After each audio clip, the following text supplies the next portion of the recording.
Photo दिखाओ। देखो photo तो नहीं दिखा सकता, ये तुम भी जानते हो, पब्लिकली ऐसे ठीक नहीं है। जिस दिन तुम्हारी भाभी हो जाएगी उस दिन फोटो भी दिखा देंगे, प्रॉमिस है। इतने समझदार तो तुम हो, ऐसा फोटो नहीं बोलो। और चलो उनके घर कोई बता दे जा करके, ये देख लो तुम्हारे क्लास में फोटो चल रहा है। उनके घर बता दे कोई। चलो, अब आप लोग क्वेश्चन पूछ सकते हैं, जो भी कोई क्वेश्चन है। देखो मेरी स्टोरी सुनो, मेरी स्टोरी कितनी सी। हमारा गांव है सिकंदराबाद, जिला बुलंदशहर। यहाँ जहाँ स्टूडियो है यहाँ से 18 किलोमीटर दूर है हमारा गांव। और 18 होगा पक्का, 18 से 19 किलोमीटर है। ठीक है, 18 ही पड़ता है, मतलब दो रास्ते हैं, एक से 18 है। हमारे पिताजी किसान है, मम्मी हाउसवाइफ है, और 5 भाई बहन हैं हम। 5 भाई बहन में सबसे बड़ी हमारी दीदी है, फिर हमारे भाई हैं बड़े, फिर मैं हूँ, और फिर मुझसे छोटी 2 बहनें हैं। बड़ी बहन जी हमारी टीचर हैं, गवर्नमेंट टीचर। और मुझसे बड़े भाई जो मेरे हैं वो दिल्ली पुलिस में हैं। फिर मैं हूँ, मुझसे छोटी बहन एक टीचर है। और एक बहन हमारी ऐसी है जिसका पढ़ने में मन नहीं था थोड़ा, तो वो हैंडीक्राफ्ट वगैरह में उसका मन था। उसने बोला भैया, उसने मतलब पापा से ही बोला कि मेरा पढ़ाई में ज़्यादा मन है नहीं, तो वो अपना हैंडीक्राफ्ट वगैरह। ठीक है, तो ये है। ये तो हुआ हमारा, मतलब हम लोग कर क्या रहे हैं। हमारे घर में 2 लोगों की शादी हुई है, बड़ी बहन जी की, हमारी बड़े भैया की। और मुझसे छोटी बहन जो है उसकी शादी हो चुकी है। और अब जो और उससे भी छोटी है फिर उसकी शादी होगी। तो ये मैंने ही तय किया है कि ये मेरी नैतिक जिम्मेदारी है कि पहले, क्योंकि हमारे पास पहले साधन नहीं थे बहुत। हमारे पिताजी किसान रहे, तो हमारे चाचा, हमारे पिताजी और हमारे बाबा जी, 3 हिस्से थे हमारी ज़मीन के। और 3 हिस्सों में से तीसरा हिस्सा आप समझ सकते हैं ज़मीन का। और उसमें 5 बच्चों को पढ़ाना, ये अपने आप में एक टास्क है। अब आप बोलेंगे जी अंकल जी ने 5 क्यों करे थे, तो पहले लोग कर लेते थे। स्थिति ऐसी आई कि 5 लोगों को जब बहुत अच्छा पढ़ाना हो, या तो ये कि बहुत बेसिक्स पढ़ाई हो सबकी।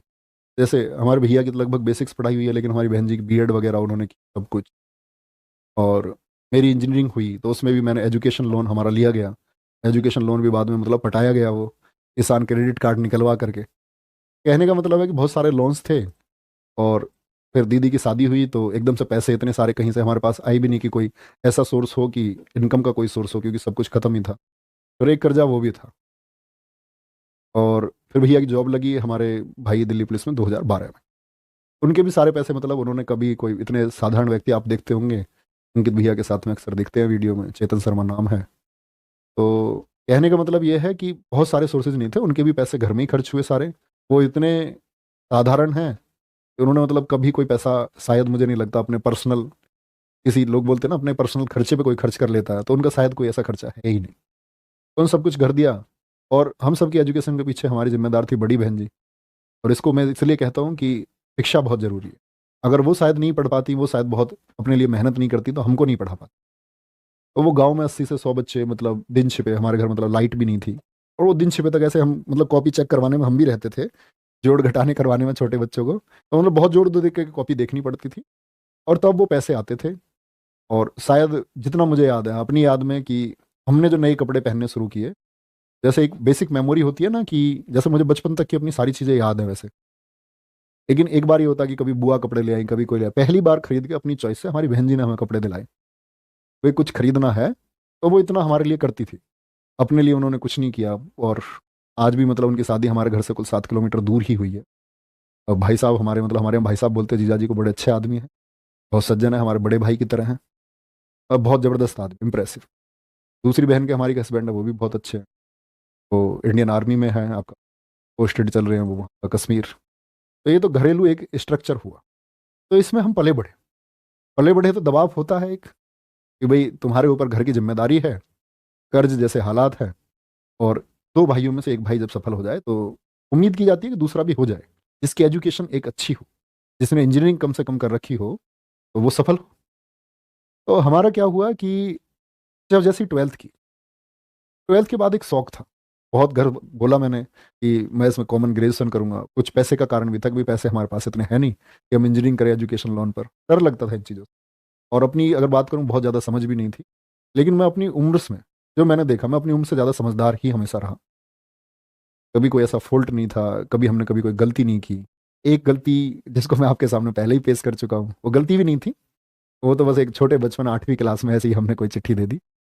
उसको तुम इग्नोर कर सकते हो, मतलब अगर गलती मानना है तो गलती मान सकते हो। फिर ऐसा हुआ कि ये जिम्मेदारी आ गई, तो अपना ख्वाब था कि भाई यूपीएससी देंगे।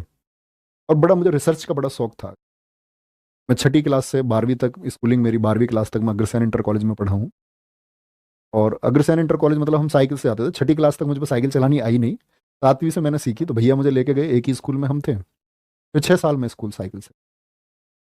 पढ़ने का जुनून इतना था कि हमारे प्रिंसिपल थे समय सिंह, मतलब आप कह सकते हैं मतलब एक डिप्टी प्रिंसिपल थे वो। प्रिंसिपल तो हमारे वीरखेड़ा गांव के थे, और बाद में हमारा प्रिंसिपल बने आपका, उनका क्या नाम था, बीगेपुर के प्रिंसिपल थे सतपाल सिंह अधाना जी। तो स्कूल जाते रहे, पढ़ाई का इतना शौक था, कार्बनिक रसायन 11वीं क्लास में ठंड के टाइम पर, और मैं कोहरे में अपने साइकिल के स्टीयरिंग पर कार्बनिक रसायन पढ़ते हुए जा रहा था। तो हमारे मास्टर जी साइड में आ गए, समय सिंह जी, उन्होंने प्रेयर ग्राउंड पर मुझे सबके सामने बुलाया, बोले कि ये लड़का किस दिन सड़क पर मर जाएगा। मैंने इसको 3-4 दिन देखा है साइकिल पढ़ते हुए जाता। और फिर मतलब इतना जीएस वीएस का इतना पढ़ने का शौक था, छठी से 12वीं तक जितने भी कंपटीशन हुए, चाहे वो भारत को जानो हो, चाहे रोटेट क्लब हो, छोटे छोटे जीएस के कंपटीशन। और भारत को जानो के बारे में अगर आप में से बच्चे जानते होंगे, तो स्कूल लेवल से बच्चे सेलेक्ट होकर के फिर सीबीएसई बोर्ड, यूपी बोर्ड, वो कंबाइंड था, फिर जिले से बच्चे चुने जाते थे, जिले के बाद में फिर मंडल पर, और मंडल के बाद में फिर राजस्थान सेंट्रल एग्जाम होता। तो मैं क्वालिफाइड हूँ, ठीक है, उसमें प्रथम स्थान में रहा। और बहुत वो माइक पे होती थी, ऐसे लिखित परीक्षा नहीं होती थी, माइक पे आपको क्विज में आंसर देना होता था सामने लाइव तुरंत। ऐसे ही चलते रहे, मतलब जीएस का बड़ा अच्छा था, तो बड़ा रिसर्च का शौक था। साइकिल पे गए तो रेल पे अगर देखा टीयर 2 क्यों लिखा हुआ है, हर चीज़ का बड़ा शौक था। कॉलेज में 4 साल में हमने पढ़ा सिर्फ और सिर्फ लाइब्रेरी में कंप्यूटर पे गूगल पे जाके चीज़ें ढूंढना, ये क्यों होता है। दिमाग में दुनिया में कहीं खंबे पे कुछ लिखा दिखा, दीवार पे कुछ लिखा दिखा, हर चीज़ के बारे में रिसर्च की, ये ऐसा क्यों नहीं होता है। बड़ा मतलब एक व्यक्ति होता है ना जिज्ञासु, तो मुझे लगता है मैं हद से ज़्यादा जिज्ञासु हूँ किसी चीज़। इतनी भी टिपिकल चीज़ होगी मेरे सामने आएगी तो पहले मैं उसको जानूंगा। मेरे पास डायरी रहती है, मैं नोट कर लेता हूँ, मुझे इस चीज़ के बारे में जानना। ऐसे ही अपने बढ़ते रहे, तैयारी चलती रही, तो ये था चलो इंजीनियरिंग हो जाएगी, पिताजी कह रहे हैं तो कोई दिक्कत नहीं है, कल यूपीएससी निकालेंगे। और फर्स्ट ईयर में शायद इसी चक्कर मेरी बैक भी थी, अगले सेमेस्टर में मेरी एक में, क्योंकि इंजीनियरिंग पर जब हमने ध्यान नहीं दिया तो एक में बैक आई, और अगले सेमेस्टर में वो क्लियर भी हुई। तो ये सारी चीज़ें चलती रही, और ये बड़ा भावुक है, इसे तुम फील करना, ये तुम्हारी ज़िंदगी का परिवर्तन कर सकता है। और ये मैंने आपसे पहले सिर्फ एक बैच में बताया, खाकी बैच में, और खाकी बैच के बाद में आज तुम्हें बता रहा हूँ, शायद कुछ चीज़ें डिफ्रेंशिएट कर सकती हैं, कुछ चीज़ें वहाँ ना बताई हों। तो हुआ ऐसा, इंजीनियरिंग भी हो गई आपका, और साल था 2015। इंजीनियरिंग के बाद में भाई यही था, अपना तैयारी के लिए बोला गया कि भाई जॉब करनी है या प्रिपरेशन करनी है। तो हमारे भैया नौकरी कर रहे थे, बहन जी हमारी तब तक शिक्षा मित्र थी, टीचर हुई नहीं थी। शादी तक वो शिक्षा मित्र ही रही, अपनी शादी के बाद वो टीचर हुई, और थोड़ा सा वेतन मिलता है शिक्षा मित्र को, वो उन सब घर पे ही खर्च। तो तैयारी का मन बन गया कि भाई ठीक है तैयारी करेंगे, कभी आओगे तुम में से कोई हमारे घर। तो मेरी शायद 12वीं के टाइम की डायरी रखी हुई है।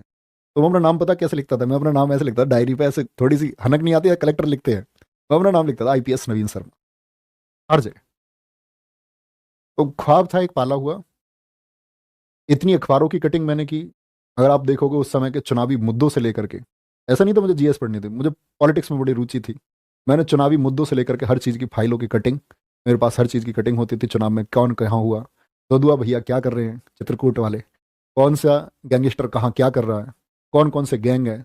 वीडियोस देखी हमने खूब यूट्यूब अपने कॉलेज के टाइम पे, तब रिसर्च की किसका गैंग कहाँ तक है, किसके गैंग में कौन है। और अपना पढ़ाई करते थे बहुत बढ़िया, इंजीनियरिंग में अपने पास किताबें जीएस की रही, पढ़ते रहे, गाइडेंस लोगों से रहते रहे, दिल्ली चले गए फाइनली 2015 में, फिर तैयारी करेंगे। और मैं, हमारे चाचा जी हमारे परिवार में लोकेश, हमारे गांव से ही अरुण भाटी दोस्त है मेरे, तो हम 3-4 लोग गए तैयारी करने, एक हमारे गांव के भांजे थे तो वो गए। अब होता क्या है कि हम लोग गए वहां पर आपका अगस्त में, लगभग जुलाई के एंड, अगस्त के शुरुआत में। तो हम रह रहे थे, अपना पढ़ाई हमने शुरू कर दी, कोचिंग सेंटर कोई ज्वाइन किया नहीं कि पहले किताबें पढ़ेंगे फिर उसके बाद में देखेंगे। और जिन कोचिंग सेंटर्स में हकीकत यह है कि शायद मैं तुम्हें पहली बार बता रहा हूँ कि दरअसल में घर में अगर ये कह के जाता कि मैं यूपीएससी की तैयारी करने जा रहे हैं, कुछ और पढ़ेंगे, हम नोबेल पढ़ेंगे, वहाँ पर हम उपन्यास पढ़ेंगे, तो उसके लिए कोई तैयार भी नहीं होता। तो जहाँ हमने एडमिशन लिया हमने क्लास नहीं की, हम गए, हमने किताबें ढूंढी बाजार में, और किताबें कभी एक पेज चलते चलते पढ़ लिया किसी का, और अपने बैग में किताब रखी एक, नोबेल बहुत पढ़े, कहानियां बहुत पढ़ी, बहुत सारी पुस्तकें पढ़ी। दिन आया अगस्त के बाद में नवंबर का, नवंबर आया तो मतलब उस टाइम ये था कि भाई सीपीओ देना है तुमको। और सीपीओ मेरा 2016 क्वालिफाइड भी हुआ, 2015 एनटीपीसी मेरा क्वालिफाइड भी हुआ। और ऐसे बिगड़ तैयारी का दिए, कुछ ज़्यादा तैयारी से नहीं दिए, क्योंकि मैथ वैथ ठीक था अपने, रीजनिंग में कुछ करना होता ही नहीं है एसएससी की में वो बस कॉमन सी कि 10-15 दिन में सीख साख के बढ़िया प्रैक्टिस करके। और उस समय मतलब बड़ी आसान सी रीजनिंग आती थी, जीएस का भी एक अच्छा लेवल होता था, हालांकि एसएससी का हमें। बात आती है नवंबर 2015 की, हमारे पिताजी का एक्सीडेंट हो गया। और उनका एक्सीडेंट हुआ तो ये मतलब एक टर्न था जिंदगी। एक्सीडेंट होने के बाद में गांव में आना पड़ा। हमारे पिताजी के 17 फ्रैक्चर थे, हॉस्पिटल में रहे, मैं हॉस्पिटल में ही रहा लगातार। और वो गेहूं बोने का समय था। पिताजी हमारे किसान है, सारी जिम्मेदारी उनकी थी। चाचा के हिस्से की खेती भी वो करते थे। और आज हमारे पिताजी की उम्र लगभग अगर बात करें